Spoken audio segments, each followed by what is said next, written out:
From the Tennessee Valley Weather Channel, this is your weather tonight. Turning cold tonight as we go deeper into the overnight and early morning hours of your Sunday, getting down into the teens for most of us for morning lows around daybreak. A few clouds through the next couple hours, maybe even a flurry or two over Middle Tennessee, but no real impacts from that. That's not the big thing in the big snow situation that we're tracking here as we go forward, but maybe a flurry or two as we head through the next couple hours through about 2 a.m. But a lot of that drying up heading into the morning hours, get down to the teens to lower 20s for morning lows as we make our way on in through the morning and the afternoon, not warming up a whole lot. Most of us may not even hit the freezing mark for daytime highs. Light snow knocking on the door as we head into the early evening. A little bit of this may be Verka, but as we head deeper into the overnight, I do think snow will start to get heavier across the area, along with a little sleet mixing in, and we may see accumulation as we head into our later Sunday night and Monday morning before even daybreak. But the heavier snow really ramps up on Monday, where we may see significant accumulation across the area and travel problems likely.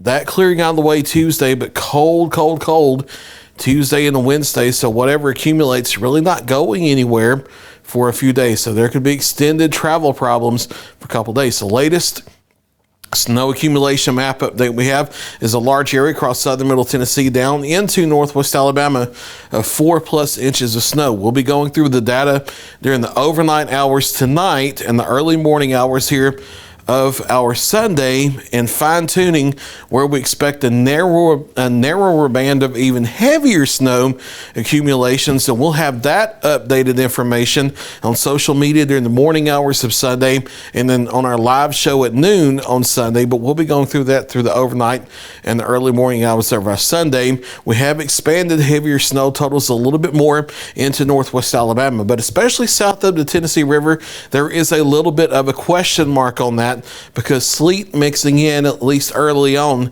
may try to lower those numbers just a little bit, but we'll be watching that carefully. But this does look like a high impact winter storm across the area. Where we see that 4+ inches of snow, there may actually be some scattered power outages where that snow tries to weigh down on some weakened tree limbs that we have because of the high wind events past couple weeks.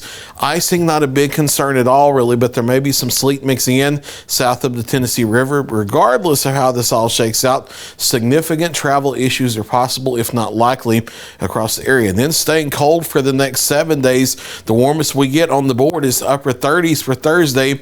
Morning lows as low as the low to mid single digits when we wake up on Wednesday morning. A pipe bursting type cold. Several days where we're below freezing daytime hours and nighttime hours. Partly cloudy for the next couple hours, maybe a flurry in Middle Tennessee, becoming mostly clear toward daybreak with morning lows down into the teens to lower 20s. And then we struggle to hit the freezing mark, if we even do, as we head into tomorrow. And then snow starts during the evening and the overnight hours as we drop back into the lower 20s and the upper teens for morning lows. Snow likely through a large part of our Monday and heavy at times with significant accumulation possible, in addition to travel problems being an issue. Cold through midweek, and then we finally get above freezing Thursday afternoon before a light wintry mix becomes possible. Not a guarantee, there's some question marks on this, but rain possibly mixed with mixed precip Thursday night into Friday morning, and then clearing and still on the cold side as we head into the start of next weekend. There's the your latest 7-day forecast. I'll be back at 4 o'clock, it's bright and early, with your wake up weather forecast.